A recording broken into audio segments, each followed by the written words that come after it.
Hello friends, આજના વિડીયોની અંદર આપણે સ્વાધ્યાય 11.4નો 10મા નંબરનો દાખલો ગણીશું। આજના વિડીયો સાથે આપણે પ્રકરણ નંબર 11 જેનું નામ છે પૃષ્ઠફળ અને ઘનફળ એ સંપૂર્ણ રીતે પૂરું કરીએ છીએ। તમે એના દરેક વિડીયો ન જોયા હોય તો દરેક વિડીયોની લિંક એક જ લિંકની અંદર તમને વિડીયોની નીચે ડિસ્ક્રિપ્શનની અંદર મળી જશે, તો એકવાર જઈને જોઈ નાખજો જેથી તમને બેનિફિટ થાય। ઓકે, ચેનલમાં જો પહેલી વાર આવે તો ચેનલને સબસ્ક્રાઈબ કરો, બેલ આઇકન પણ દબાવો જેથી આવા યુઝફુલ વિડીયો તમને સૌથી પહેલાં મળતા રહે। ધોરણ 9ના તમારા જેટલા પણ મિત્રો હોય એમના સુધી પણ આ વિડીયોને જરૂરથી શેર કરજો। ઓકે, હવે જો મિત્રો રકમમાં આપેલું છે કે એક ગોળાકાર દવાની કેપ્સ્યુલનો આકાર કેવો છે? ગોળાકાર। એનો વ્યાસ એટલે આપણે જેને કહીએ છીએ ડી, કેટલો આપેલ છે? 3.5 મીમી। એનું માપ સેમીમાં પણ નથી, મીમીમાં છે।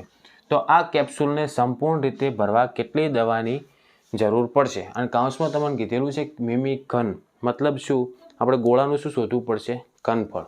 ક્લિયર? અને એનું માપ પણ આપેલ છે, જુઓ મીમી ઘન શોધવાનું છે આપણે।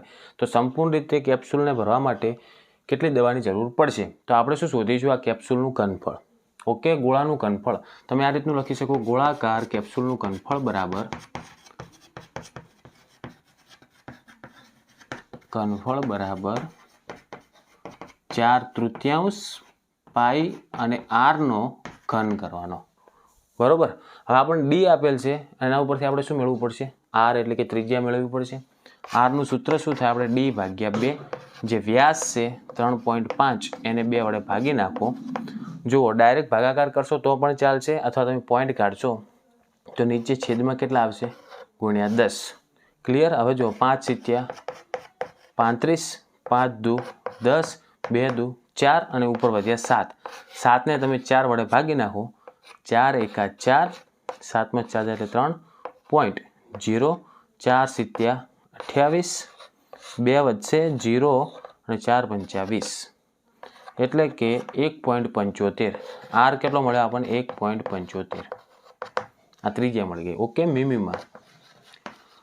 હવે જો આપણે સૂત્રની અંદર એની કિંમત મૂકીશું, 4/3 એમના એમ રાખો, ગુણ્યા પાઈની જગ્યાએ લખવાનું 22/7 ગુણ્યા આરનો ઘન કરવાનો છે, અને આર આપણને પોઈન્ટમાં આપેલ છે એટલે આપણે પોઈન્ટ કાઢીશું, તો 175 લખો। 2 સંખ્યા આગળ પોઈન્ટ છે એટલે છેદમાં કેટલા આવશે? ભાગ્યા 100, તો ભાગ્યા 100। હવે આનો ઘન છે એટલે આની આ સંખ્યા આપણે 3 વખત લખવાની, 1 વખત લખાઈ ગઈ। હવે બાકી 2 વખત ગુણી નાખો, 175 ભાગ્યા 100 ગુણ્યા 175 ભાગ્યા 100। ક્લિયર? ફરી રિપીટ કરાવું, જુઓ આપણને વ્યાસ આપેલો હતો, વ્યાસના અડધા કરો એટલે આપણે શું મળી જાય? ત્રિજ્યા। તો વ્યાસને 2 વડે ભાગ્યા, ત્રિજ્યા મળી ગઈ 1.75। પછી આ ત્રિજ્યાનો આપણે પોઈન્ટ દૂર કર્યો એટલે છેદમાં કેટલા આવતા હતા? ભાગ્યા 100, અને સૂત્રમાં એની કિંમત મૂકી। હવે જેટલું અંશ છેદમાં ઉડતું હોય એટલું ઉડાડી નાખવાનું। જુઓ, 7 વડે આ સંખ્યાને ભાગી શકાય છે, કારણ કે જુઓ 7 દુ 14 થશે ને 7 × 5 = 35, એટલે કે 25 × 175, તો 7 7 કટ થઈ ગયા। હવે જુઓ 25 ચોક 100, ડાયરેક્ટ ઉડી ગયું ઉપર નીચે। હવે 4 અને 4 કટ થઈ ગયા, હવે કશું ઉડતું નથી। આ ઉપરની સંખ્યાને કોઈ એક પણ સંખ્યાને 3 વડે ભાગી શકાતી નથી।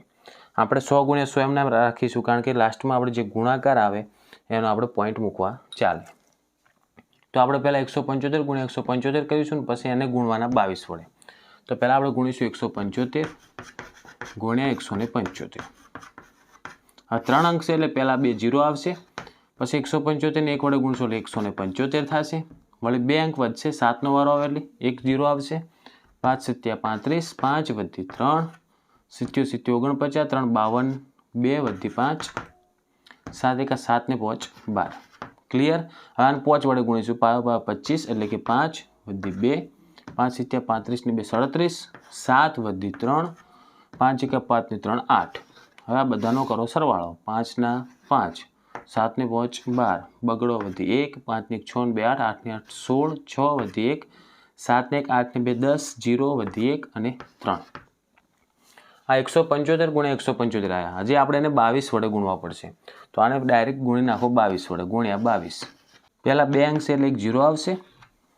ક્લિયર? હવે 5 × 2 10, 0 વધી 1, 2 દુ 4 ને 1 5, 6 દુ 12, 2 વધી 1, 1 ના 1 અને 2 તરી 6।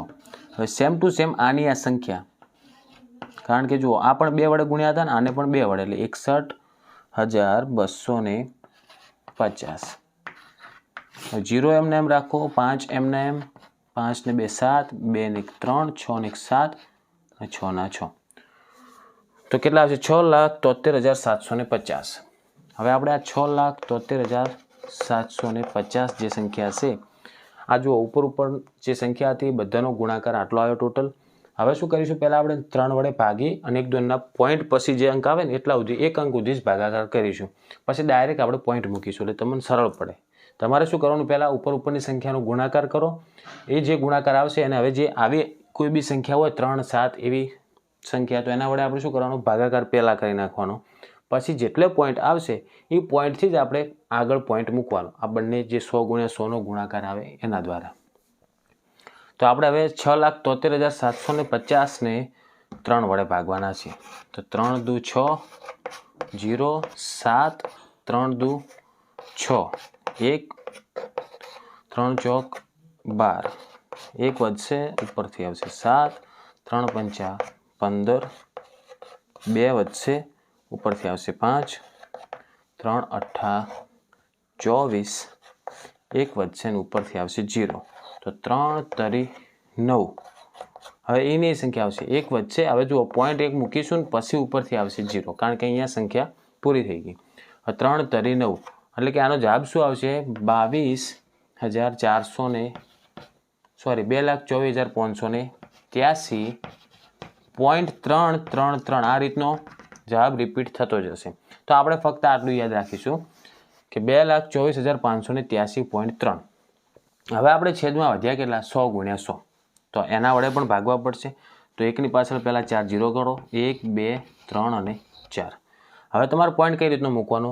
જો કોઈ બી સંખ્યાની અંદર પોઈન્ટ આપેલો હોય તો એ પોઈન્ટથી આપણે ગણતરી શરૂ કરવાની, અને જો ના આપેલો હોય તો એકમથી આપણે ગણતરી શરૂ કરવાની. હવે પોઈન્ટ અહીંયા આપેલો છે, 4 0 છે, તો 4 અંક ગણો, 1 2 3 ને 4. તો આ 4ની એક્ઝેક્ટ આગળ પોઈન્ટ આવશે એટલે કે 22.458. બસ આટલું રાખવાનું આપણે.